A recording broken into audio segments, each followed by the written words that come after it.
All right, welcome back, ladies and gentlemen, to another edition of the Pocket Change Market Report, this time for October 27th, 2021.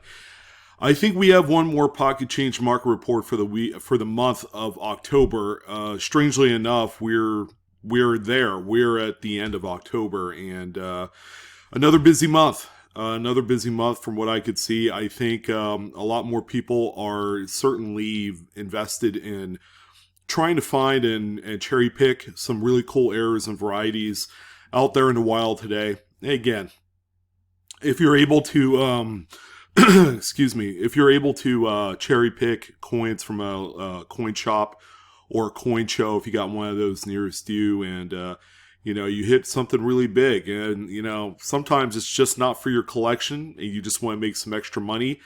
That's the way to do it. Another way you could do this is to just simply go through change, play with house money, go to the bank, pick up some rolls. If you don't find anything, send it right back and then repeat. Couldn't be any more easier. Easier in a sense that, it's easy to source out rolls if you need it.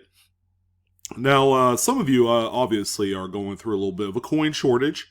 Really depends on where you're at. Some banks are willing to play ball, while others, they just don't have anything to give you. And where, even the business world is feeling the pinch as well. Companies and all that stuff aren't able to obtain coins in any capacity, as well as they did, say, 18, 24 months ago. So that's a little bit of an issue. But all in all, if you're able to do that, take advantage of what the U.S. Mint screws up on. And that's all of these great coins that you're going to see here before you on the PCMR. Now, keep in mind, every single coin is raw. Nothing's graded here. In addition, you're also going to find that all the images are raw images direct from the sellers. These particular images are what they are. Some of them are pretty out of focus. Some of them very blurry. Some pictures are very dark, so keep that in mind as you're examining these. I try and do the best job that I can while preserving the integrity of the seller images. And some of the sellers just do a really dynamite job at really showcasing exactly what you're buying. And those are the folks that are taking full advantage of the market right now. The lower dollar value stuff, and the more that you sell of it, is really going to make an impact if you really want to be successful at reselling on eBay in terms of these coins. So keep up the patience, the tenacity, and make it happen. And you'll come away making $500 to $1,000 extra a month, like I do. Reselling on eBay, and not just coins. I do resell other things, but this is the holidays we're talking about here. It's really, really active right now for buyers and sellers. So take advantage of that while you can. All through probably the first couple weeks of January, it's going to be pretty busy. So I'd say let's go ahead and jump into the 30 coins that we have on this edition of the PCMR. And we're going to start it off with a 1968D Lincoln Memorial Cent. This coin is in actually pretty decent shape. Full red. It's got a few little carbon spots here and there. But aside from that, it's a really presentable coin. And if you guys know your varieties, this is a big one. This is the D over D. Our repunchment mark. Sorry, lost my train of thought for a second, but you see that the secondary D is a little bit west of the primary. This is one of the notable ones for the 1960s. That's not a 1960 D, by the way. So that says a lot right there. But this one was able to collect $13.75, and that's through 6 total bids.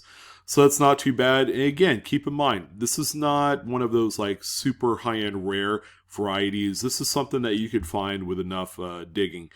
A lot of these have been found. I have more than my fair share of 68 D over Ds. So, another good one to find here. And you can make a few bucks if you got plenty of them.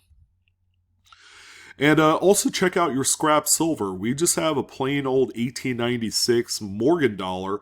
The coin looks cleaned. So there is that. It's probably more on the scrappy, junk spot silver side of value. You could probably get something like this for under $30 really easily. But there are a lot of varieties and errors to look for on Morgans and Peace dollars. It's not even funny. It's like shooting fish in a barrel. So please take the time to look at your silver, because you could find something that's going to be worth a whole lot more than just the base silver price of these coins. So on this one, this is one that a lot of people, I'm willing to bet, are going to overlook pretty quickly. And that's going to be this little bit of a strike through right here on the neck. So there was a little bit of debris or something that had fallen onto the planchet before it was struck. All right, and it happens. And, something as simple as that will turn a coin that is just ordinary into something that is extraordinary. In this case, a $28 melt value Morgan dollar had transformed into $79.95, all because of that little strike through on the neck. So keep that in mind. Look at your scrap silver. All right, this is a neat one right here. I haven't come across something like this at all for as long as I've been doing this on YouTube. This is the first one.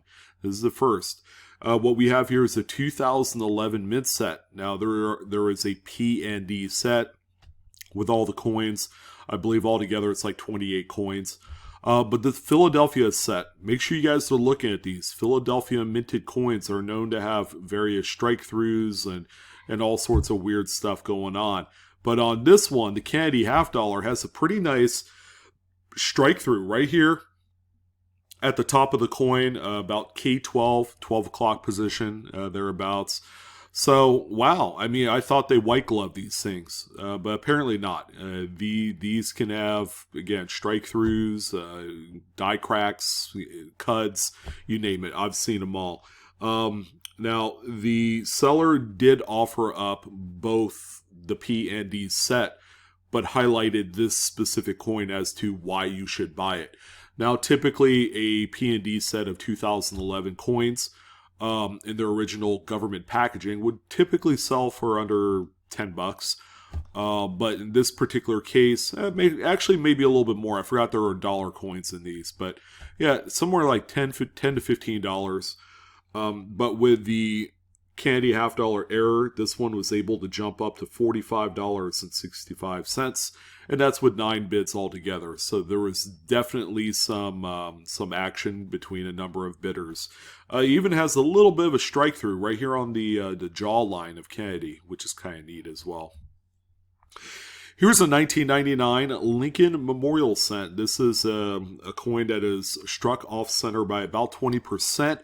This is one of your more common dates, again, from like 98 to 2001. These are your kind of like 4-year period of common off-center strikes. There's just plenty of them. The mint really did screw up a lot on these.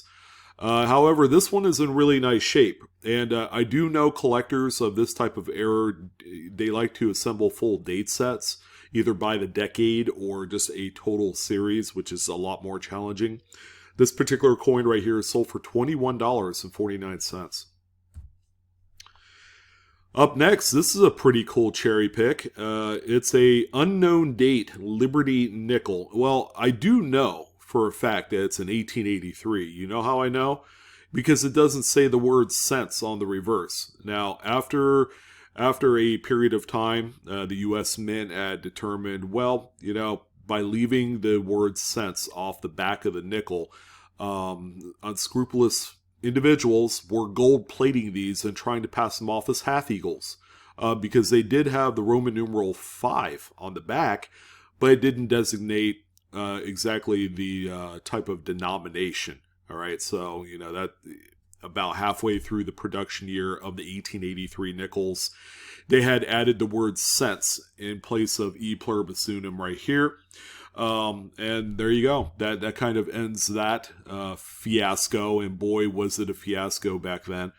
Ask me how I know this. Maybe I lived, in the 1800s. You never know. But this coin right here has a pretty substantial delamination, as what you could see there on the obverse. At one point, there was a piece that was fitting there like a puzzle, and it clamshelled, So, I mean, the planchet was defective as it is, but this probably occurred after the strike, and it went into circulation, and it's somewhere around there throughout the first like 12 months of survival of this nickel, that piece of clamshell or lamination had fallen off. So this is what you're left with, which is a pretty cool looking effect. It looks like sandstone, which is what you would expect to see for a legitimate delamination of this size. This coin right here sold for $38, and that's with 19 bits. But you can imagine going to a coin show, picking this up for a few dollars, maybe $5, as kind of an oddity. I know most dealers don't really care too much about laminations. They're kind of like the low end of the totem pole in the error world. So this is a chance and opportunity for some lucky individual to buy this and then either add it to their collection or sell it for a grip of cash, which is what this seller did. Here's a 2001 Lincoln Memorial. We got tons of memorial cents on this one. It's no wonder why it's the most widely searched and most widely collected series. But yeah, this one here right here is broad struck. You can just tell that it's got this extra lip and it's a lot wider. That extends beyond the outward devices of the coin. Broad strikes again occur when a coin is being struck, the collar doesn't fully engage to keep the coin in the striking chamber during the strike. So that metal flow has to go outwards, kind of like squishing Play-Doh, all that stuff goes outwards and it doesn't stop till, it stops. But in any event, this is a really nice one here. It's sold for $8. All right, so the later dated Lincolns are a little bit more common, but if you do come across these, keep in mind they're worth more than a penny. All right, so we have a trio of 1942 Lincoln cents. Now, for each one of the coins, note the condition. These were probably hunted out of a wheat cent bag, all right, which is pretty easy to obtain on the secondary market. At about 3 to 5 cents a piece. All right, I go through 5,000 count bags of Lincoln wheat cents all the time, and I've found every single one of these doubled dies for 1942. But you need to look for them. These are really strong. This particular one right here, 1942, it's a Philadelphia coin, and it's a doubled die obverse number 2. And it's also known as FS 101 in the Cherry Picker's Guide. So you'll notice that this coin has the doubled eyelid, all right? Actually, the doubled eyelid, because it also has the bottom eyelid that's doubled as well. But also note the date. The date will also be doubled. Here's the second one right here, and then the top curl of the 9 is doubled. In addition, there's a little bit of light doubling in the motto, "In God We Trust." If you guys need more clarification, you could always jump on doubleddie.com or Variety Vista or even coppercoins.com. Every single one of those websites will have these attributions for the 1942 Lincolns right in there, along with awesome pictures. Make sure you check them out. But this coin, ladies and gentlemen, in its current condition, sold for $37.95, where your initial investment was at the most probably 5 cents. So, I mean, that's not bad. Keep in mind that that is a possibility. And here's another one right here. This is another doubled die obverse, again, from the same seller. All three of them are. This particular one right here is doubled die obverse number 8. It's also noted as FS 104 in the Cherry Picker's Guide. It has the doubled eyelids on this one, although not nearly as strong as the previous example, but it's there. In addition, this one has the doubled bow tie also, so make sure you're looking for that as well. This one sold for $32.95, and again, it's a very well circulated coin. And then the final one from this same seller is going to be another doubled die obverse, same date, same verse as the first. This one is probably the most well-worn out of the three, but that's okay. It's all good because it's worth pulling out of your wheat cent lot. This particular one right here has a doubled eyelid as well that extends a little bit more forward.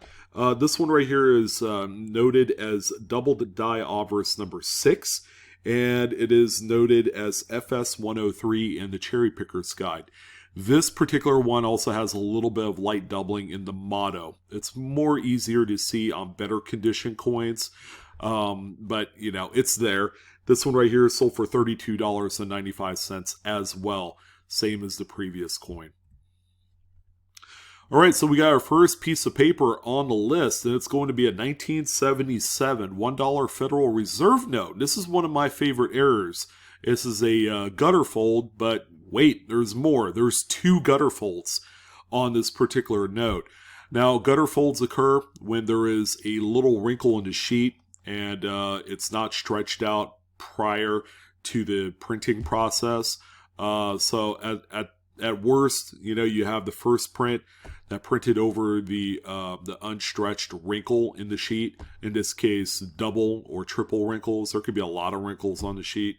But it's really dramatic. It looks neat. As you can tell, this note did circulate quite a bit. It's not brand new. So it's, you know, changed hands quite frequently during its day. But there's the reverse as well. So on the second printing, the sheet was never stretched as well. So it did print over the wrinkles. This one right here sold for $80. So, I mean, that's a pretty good amount of money for a note that's been well circulated with, albeit thin, gutters. Some of the bigger gutter folds command more money. So $80 is very strong for something like this. Keep an eye out for it. If you come across a note with a wrinkle, yeah, pull it out, see if it's a gutter, because these are neat. Here's a 1965 Washington quarter, probably my least favorite pictures out of this week's crop of coins. But this one right here is a double rim-clipped coin. So you got two curved clips. This one right here by the date is a little bit more notable, but you do have a little bit right here. And, you know, when you have clips that are directly across from each other, you know, you always have to look for Blakesley effects, and then sometimes the Blakesley effects are kind of masked under the second clip. But anyways, this one sold for $11.50. So that's not bad. You know, clips are out there. Make sure you're looking for them and you're pulling them out. Now here's a 1961D Lincoln Memorial set. Now there's something going on in the reverse. I'm sure a lot of you are probably going to wonder what that is. And what it is just a monumental strike through of various different debris items and grease and, you know, just a whole mishmash of different items. It looks like there was a thread in there with some grease. I don't know, but it's really cool. And I've found a number of these before in BU rolls. Okay, the likelihood that you'll even come across these just going through change, you know, is there, especially on the newer coins of 2020 and 2021 when the U.S. Mint Quality Control took a dump. So this one is out there as well in BU rolls, and this one sold for $23.45. Here's a 1995 P Washington quarter. This one is struck off-center by approximately 15-20%, give or take. It's a really nice high-grade specimen as well. We've seen a few 95s have sold here in the last maybe month or so. So it's not an incredibly rare date to find off-center strikes, but this one right here is a beauty. This one sold with two bids, by the way, for $23.25. Now, if you want the most dramatic error to add to your collection, how about adding a double struck coin? Now, what I like most about this one is you have a full date, but you also have nearly a full second date on the double struck portion of it. So you have one really healthy centered strike, and then the secondary strike is about 75% off center. It's a uniface, which means the back of it won't have any reverse details on there. But in any event, this is a really nice coin. It does suffer a little bit from some carbon spotting, especially on the reverse. And, you know, that can lead to corrosion after a while, considering that these are copper-coated zinc planchets. It's pretty easy to do. This particular coin sold for $54, and that's with only 29 bids. Actually, that's a lot of bids. It's no only. It's quite a few bids. There was a lot of interested parties wanting this coin. All right, so here's our first of two 2000p Sacagawea dollars. I'm happy to say that this is a completely different seller than what we've seen selling the Wounded Eagle reverse coins. Now keep in mind, the US Mint cranked out the most amount of coins in 2000 to kick off not only the millennium, but a completely different coin than what at the time we're used to seeing from the Susan B. Anthony, which looked too much like a $0.25. But this one right here does have the Wounded Eagle reverse, which is simply a pair of die gouges that go through the breast of the eagle and into the wing. And that's how it got its namesake, because it looks like a couple of spears that went through the bird. Yeah, that's a little Thanksgiving joke in case you haven't figured that out. But this is also referred to as the FS901, and a best offer was accepted with shipping for $85.62. The seller originally was asking for $100, so he accepted about $14 discount on this one, and that's right in the wheelhouse of the market for the Wounded Eagle. All right, so talk about crazy. Look at this thing. It's hard to believe that something like this would circulate before it was even discovered. It's a 1981A, smaller head variety, $20 Federal Reserve note.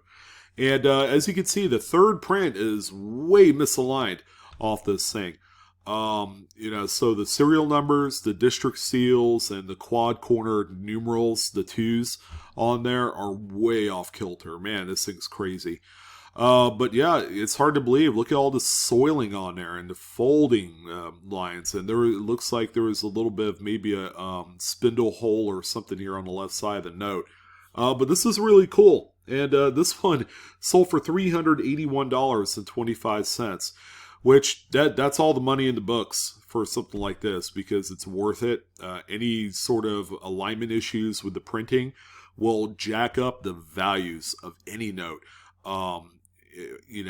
By 15 to 20 times face value. It just blows my mind how much these things are going for. Hey, here's one you don't see every day. It's the 1969S Lincoln Memorial Cent. Now, this one was struck off-center by about 20%, maybe 25%, but it's also got a straight clip on there. So we have a dual error event that happened on this particular coin, and it sold for $200. All right, so pretty cool. I think the original asking price was $250, so a best offer was accepted on this one in the tune of 2 C notes. So you can't go wrong there. Again, this is something, a little PSA. If you do find these at a local coin shop and you feel like the dealer is asking way too little for it, why not buy it and add it to your collection or flip it? It's worth a lot of money. All right, so here is our normal reseller of these coins. I'm willing to bet that this seller probably goes through many hundreds, if not thousands of dollars of dollar coins in search of, errors and varieties. So here you go. He found another Wounded Eagle. I think he sells like 2 or 3 a week or something. The frequency is just amazing. But the market supports them, and they're worth a lot of money. Again, there's their close-up images of the die gouges. There's 2 of them there, so you got the long one, and then you got a little short one right there. But also note that there is some also pretty sizable gouges and nicks, possibly by just being in a bag of some sort with other coins in it, or just general circulation. So it's got some battle damage on there. This particular coin, through 3 bids, sold for $78.49. See? The market's there. It's absorbing all of it. These are very desirable. If you guys have access to any dollar coins at your local bank, pick them up and find these. These are worth a lot of money. Now, this is a neat one. 2015 Lincoln Shield Cent with a big old strike through on the obverse. And that could be anything. It could be a detached lamination. It could be maybe some reading off of another coin. I don't know. Just pure straight up speculation what that could be. But it's a full indent with no buildup around that anomaly. So it's the real deal strike through. This one right here is sold for $9.49. Here's another off-center Washington quarter, but it doesn't have a date. But this one still managed to sell for what I consider to be a very, very solid amount of money. I know people like to collect these based off of having a date. That means the most to a lot of collectors of this type of error. But the coin is in really nice shape. Off-center struck coins, this one is probably off-center by about 65%. When it's that far off-center and it shows a lot of detail, I think that's also a work of art. And, people do pay the artistic premium of not only tone coins, but errors as well. This one right here sold for $56.25. So I have a feeling even with a full date, it would probably sell for pretty close to that. Oh boy, well we got to talk about it because it's still happening and we're seeing less of them. Another Crown die chip. As a matter of fact, there were 3 of them that sold within the last 36 hours. Let's go ahead and talk about this one. It's in really nice shape. It's a nice mint state example. The die chip has a number of different progressions ranging from small, medium, and large. Of course, the one that you're seeing right here on screen is the most latest die state that you could find, and it obscures into E pluribus unum, and that's why it's so notable. That's why a lot of collectors want them. This one right here sold for $205. We have seen to settle in somewhere in that $175 to $200 range for these coins. 2 other sales of note that I did not list in here as separate images, but they're all the same. Another one sold for $163, and then another one before that sold for $190. So this is incredibly strong money. This is a nice little treasure hunt piece for a lot of you folks on the East Coast. This is a brand new 2021. It's only made in Philadelphia. So all you guys on the East Coast, yeah, these are up for grabs. I would highly suggest you go after them right now while these are still available, because once 2022 coins release, yeah, it's going to be a completely different story. It's going to wash all these away. Here's a 2003, wait, not 2003. No, this is a 1999, or 95 rather. I don't know what I'm doing. Why are you guys listening to me? 1995 Lincoln Memorial Cent. This one is a huge centered broad strike. It's a very nice coin. Again, a few carbon spots, but given the type of error and the overall size of it, I think people are willing to overlook that. This one right here sold for $13.48, and that's with 4 bids. This coin is probably about the shape of a nickel, if not larger. Here's a 95 Washington quarter. This one right here is off-center by about 20%, give or take. I'd say 20%. And it's in really nice shape, but this is our second 95p on the list, which helps kind of paint the picture that this is a lot more common of an error on this date than any other. This one through 13 bids sold for $37.77. And then finally, here's a 95D, all 3 of the coins that you just saw from the same seller. This one is a Roosevelt dime, and it's Denver too, guys. So Denver coins getting some love. This one is off-center by about 60%. Really nice shape, nice mid-state coin, and this one sold for $31, and that's with 9 bids. All right, this is something you don't see every day, but I would imagine you guys need to keep an eye out for these, whether at the show circuit or if you're going through change and you find a penny that looks silvered or clad. Copper nickel, that's probably what it is. And that's what this one is.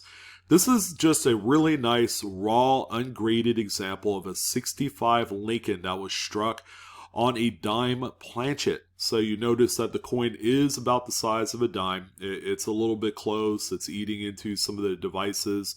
It's very easy to see on the reverse of the coin. But this one right here sold for $302.99, and the best offer was accepted on this one. Few more coins, guys. We are obviously in the spiciest mix of coins, which is how I like to do it on these PCMRs. Here's the 1865 3-cent nickel, right? If you guys are cherry picking at coin shops and shows, This is a good one because you can buy low graded examples of this coin for between $5 and $10. 1865 is the most plentiful date out of the run. But take a look at the reverse. It's got a really nice sized cud right there. So a piece of die had fallen off, and then, with nothing there, it's going to just leave a blob in its place every time it strikes another coin. Pretty decent example. It's nothing really, high end. This one even does have some of the normal clashing that you normally see on this particular date. So that's an extra added bonus. But this one sold for $49.95. I mean, who could argue with that kind of sale? That's good money. If I'm not mistaken, this is our first cut of the night, and it's on a 1972D Jefferson Nickel. As you can see, it's got the 65 we just looked at as a cut, silly. But here's a more modern representation of that. This is a piece of the die that had fallen off, and then when it struck this nickel, it leaves a big, huge blob void. So that's what that looks like right there. This is a right good size one. Keep in mind, it's Denver. All right, so all of you folks on the West Coast that are feeling left out of all of the good errors and varieties, this one is right in your neighborhood. This one right here sold for $51.95. Go get it while you can. Two more coins. This one right here is sold by Fred Weinberg along with coin number 30. And Fred Weinberg, ladies and gentlemen, is the foremost expert in error coinage. So he is the main man. And this is the coin of the week, 1970D Washington Quarter. You're probably asking yourself, Blue, what is up with this thing? It looks like a regular quarter. Well, it kind of does. However, if you looked at the coin, there's a lot of weakness to the strike, all right? And this one was actually struck on what they call dime stock, all right? So it's about the thickness of a dime, all right, which is skinnier than the thickness of a quarter stock. So this particular coin was struck on a much thinner dime thickness stock, not a planchet. Let's be absolutely clear. This is not a dime planchet because obviously the coin would be a lot smaller, but the thickness is about as thick as a dime. So obviously it will weigh less and it'll be thinner as well. And the strike will not be completely strong on this one. As you can tell, just the weakness around the date and then the motto and Liberty and then on the reverse as well. The pressures on the minting presses are set specifically to the thickness of a quarter stock, and this one's a dime. So that's why it's a little bit weak. This one right here is sold for $101.77, and that's with 19 total bids. There was a lot of people jumping on this one.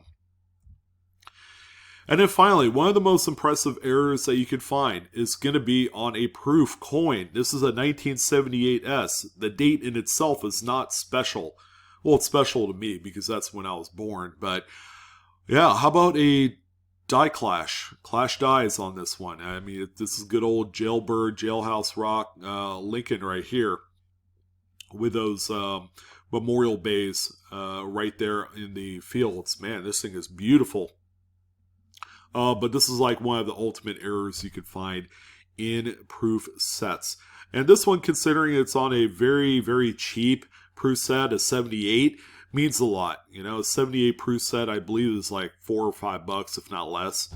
But yeah, make sure you're looking out for these. In theory, you're not supposed to find errors on proof coins, right? Because these were produced with such high quality standards.